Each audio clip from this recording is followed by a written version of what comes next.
ఈ రోజు మనం మాట్లాడుకోబోయే విషయం ప్రతి ఇంటికి ప్రతి బిజినెస్ కి సంబంధించినది.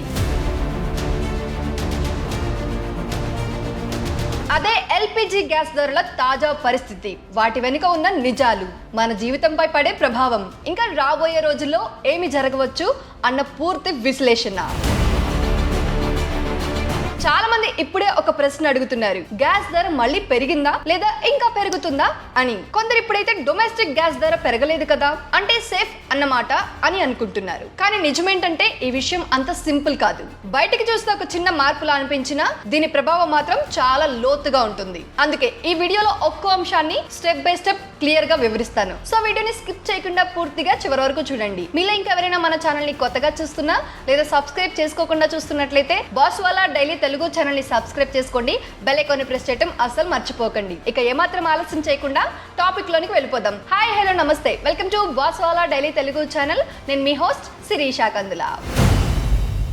స్ట్రైట్ గా ఫస్ట్ పాయింట్ కి వస్తే ఏప్రిల్ 1, 2026 నుంచి ఎల్పిజి గ్యాస్ ధరల్లో ముఖ్యమైన మార్పులు జరిగాయి. అయితే ఇది అందరికీ ఒకేలా ఇంపాక్ట్ చూపించలేదు. ముఖ్యంగా 19 కేజీల కమర్షియల్ సిలిండర్ ధర ఒక్కసారిగా ₹195.50 పెరగడం జరిగింది. ఇది సాధారణ పెంపు కాదు, ఇది నేరుగా మార్కెట్ మీద బిజినెస్ ల మీద ప్రభావం చూపించే స్థాయి పెంపు. ఎందుకంటే మనం బయట చూసే ప్రతి హోటల్, ప్రతి టిఫిన్ సెంటర్, ప్రతి టీ స్టాల్, ప్రతి బేకరీ ఇవన్నీ కూడా ఎక్కువగా కమర్షియల్ గ్యాస్ బండ మీద ఆధారపడతాయి.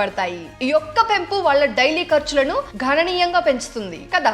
ఇప్పుడు మీరు ఒక చిన్న లెక్క వేసుకోండి. ఒక టిఫిన్ సెంటర్ రోజుకు కనీసం 2 సిలిండర్లు వాడుతుందని అనుకుందాం. ఒక సిలిండర్ మీద ₹195 పెరిగితే రోజుకు ₹300 అదనపు ఖర్చు. అదే ఒక పెద్ద హోటల్ అయితే రోజుకు 4 నుంచి 5 సిలిండర్లు వాడుతుంది. అంటే రోజుకు ₹800 నుంచి ₹1000 వరకు అదనపు ఖర్చు అవుతుంది. నెలకి ₹24,000 నుంచి ₹30,000 వరకు ఖర్చు అనేది పెరుగుతుంది. పెద్ద రెస్టారెంట్స్ లేదా బిర్యానీ సెంటర్స్ అయితే ఈ ఖర్చు 50,000 వరకు కూడా దాటొచ్చు. అంటే ఒక బిజినెస్ కు ఇది చిన్న మార్పు కాదు, ఇది పూర్తిగా వారి ప్రాఫిట్ ను ప్రభావితం చేసే స్థాయి మార్పు. ఇప్పుడు ఇక్కడే ఒక ముఖ్యమైన విషయం ఉంది. బిజినెస్ ఓనర్ ఈ ఖర్చును తను మాత్రమే భరిస్తాడా అంటే అసలు కాదు. మార్కెట్ లో ఒక సింపుల్ రూల్ ఉంటుంది, ఖర్చు పెరిగితే చివరికి కస్టమర్ మీద పడుతుంది. అంటే మీరు బయట తినడానికి వెళ్తే అక్కడ ధరలు కాస్తగా పెరుగుతాయి. ఒకటి ₹10 నుంచి ₹12 అవుతుంది. ఒక ఇడ్లీ ప్లేట్ ₹30 నుంచి ₹35 అవుతుంది. ఒక దోశ ₹40 నుంచి ₹50 అవుతుంది. మీరు ఒక్కసారిగా వెళ్ళినప్పుడు పెద్దగా అనిపించకపోవచ్చు, కానీ దీర్ఘకాలంలో అంటే లాంగ్ టర్మ్ లో ఇది మన ఖర్చులను పెంచుతుంది. అంటే ఇదే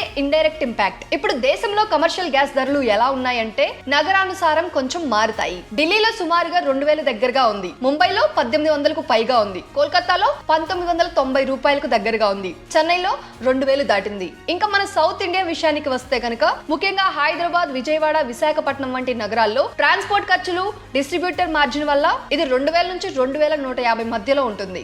అంటే మన దగ్గర ఈ ఇంపాక్ట్ కొంచెం ఎక్కువగానే కనిపిస్తుంది. సో అది అయితే ఇప్పుడు మన ఇళ్లలో వాడే 14.2 కేజీల డొమెస్టిక్ సిలిండర్ విషయానికి వస్తే ఏప్రిల్ 1న కొత్తగా ఎలాంటి పెంపు లేదు. ఇది వినడానికి మంచి వార్తలా అనిపిస్తుంది, కానీ అసలు పరిస్థితి చూస్తే ఇది పూర్తిగా రిలీఫ్ కాదు. ఎందుకంటే మార్చి 7, 2026న ఇప్పటికే ₹60 పెరిగింది. అప్పటి నుంచి అదే ధర కొనసాగుతుంది. ఢిల్లీలో డొమెస్టిక్ సిలిండర్ ధర 910గా ఉంది. హైదరాబాద్, ఆంధ్రప్రదేశ్ ప్రాంతాల్లో 950 నుంచి ₹1000 మధ్యలో ఉంది. అయితే కొన్ని ప్రాంతాల్లో సబ్సిడీ లేకపోతే ₹1000 కూడా దాటుతుంది. ఇప్పుడు ఒక మధ్య తరగతి కుటుంబాన్ని తీసుకుందాం. నెలకి ఒక సిలిండర్ వాడుతుందని అనుకుందాం. ఇంతకు ముందు ధర ₹890 ఉంటే ఇప్పుడు ₹950 అయింది. అంటే ప్రతి నెల ₹60 అదనపు ఖర్చు. సంవత్సరం మొత్తం మీద చూస్తే ₹720 అవుతుంది. ఇది చిన్న మొత్తంలో అనిపించినా మన జీవితంలో ఇప్పటికే పెరిగిన కూరగాయల ధరలు, విద్యుత్ బిల్లు, స్కూల్ ఫీజులు, మెడికల్ ఖర్చులు ఇవన్నీ కలిపి చూస్తే ఇది కూడా పెద్ద బరువుగా మారుతుంది. అయితే ఇప్పుడు అందరూ అడిగే అసలు ప్రశ్న, ఈ ధరలు ఎందుకు పెరుగుతున్నాయి? దీని వెనుక ఉన్న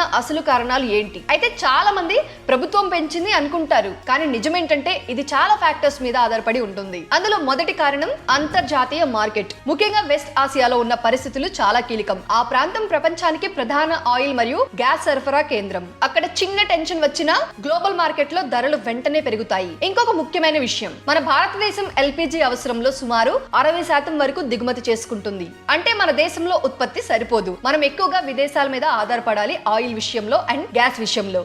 అక్కడ ధర పెరిగితే మన దేశంలో కూడా కూడా ధర పెరగడం సహజం. ఇప్పుడు అదే జరుగుతుంది. అయితే ఇది మన చేతిలో ఉండే విషయం అనేది కాదు. ఇక్కడ డాలర్ రేట్ కూడా చాలా కీలకం. మనం ఎల్పిజిను డాలర్ లో కొనుగోలు చేస్తాం. ప్రెసెంట్ డాలర్ విలువ 90 రూపాయలకు పైగా ఉంది. సుమారుగా 92 రూపాయల దగ్గర ట్రేడ్ అవుతుంది. అంటే ఒక డాలర్ కోసం మనం 92 రూపాయలు చెల్లించాలి. ఈ డాలర్ రేటు పెరిగితే అదే గ్యాస్ కొనడానికి మనం ఎక్కువ రూపాయలను చెల్లించాలి. దీన్నే కరెన్సీ ప్రభావం అంటారు. చాలా మందికి ఇది అర్థం కాదు, కానీ ఇది చాలా పెద్ద ఫ్యాక్టర్. ఇంకో కారణం సప్లై చైన్ ఖర్చులు.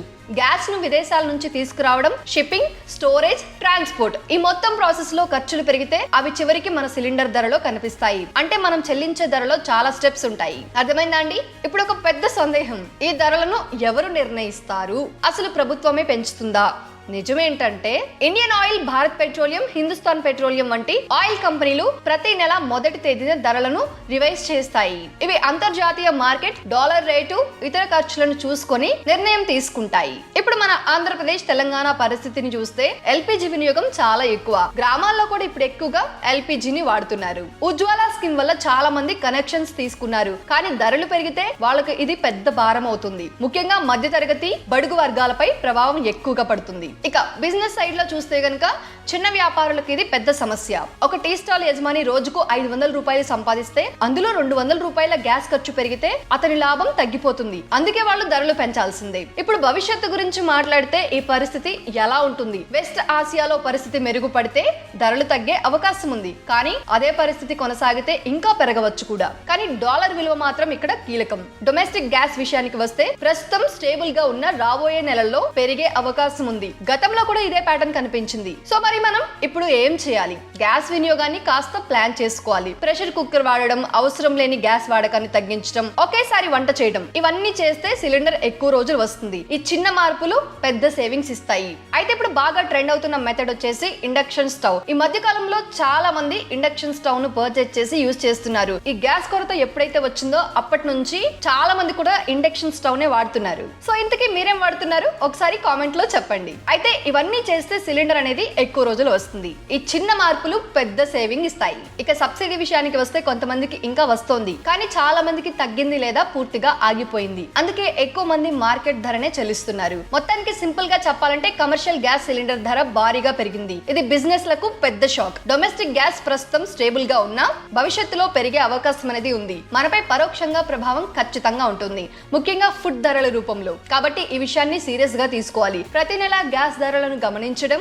ఖర్చులను ప్లాన్ చేసుకోవడం చాలా అవసరం. అర్థమైందా అండి? ఈ సమాచారం మీకు ఉపయోగపడితే తప్పకుండా మీ ఫ్రెండ్స్ అండ్ ఫ్యామిలీ మెంబర్స్ తో షేర్ చేయండి. ఇంకా ఇలాంటి క్లియర్ అండ్ రియల్ అప్డేట్స్ కోసం boss Wala daily Telugu channel ని సబ్స్క్రైబ్ చేసుకొని ఫాలో అవుతూ ఉండండి. So this is our today's update. ఇలాంటి మరొక సరికొత్త అప్డేట్ తో మళ్ళీ మీ ముందుకు వస్తాను. అప్పటి వరకు బాస్ వాలా డైలీ తెలుగు ఛానల్లో చాలా రకాల ఇన్ఫర్మేటివ్ అప్డేట్స్ ఉంటాయి.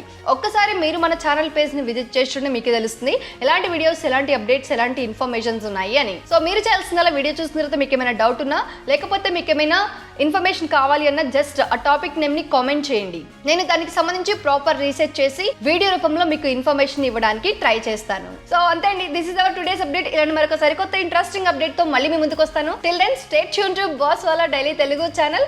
Signing off, Shirisha Kandula. Brand partnerships and advertising enquiries కోసం brand@bosswala.com కి ఈమెయిల్ చేయండి లేదా 9108014192కి వాట్సాప్ చేయండి. Boss Wala. Be the boss.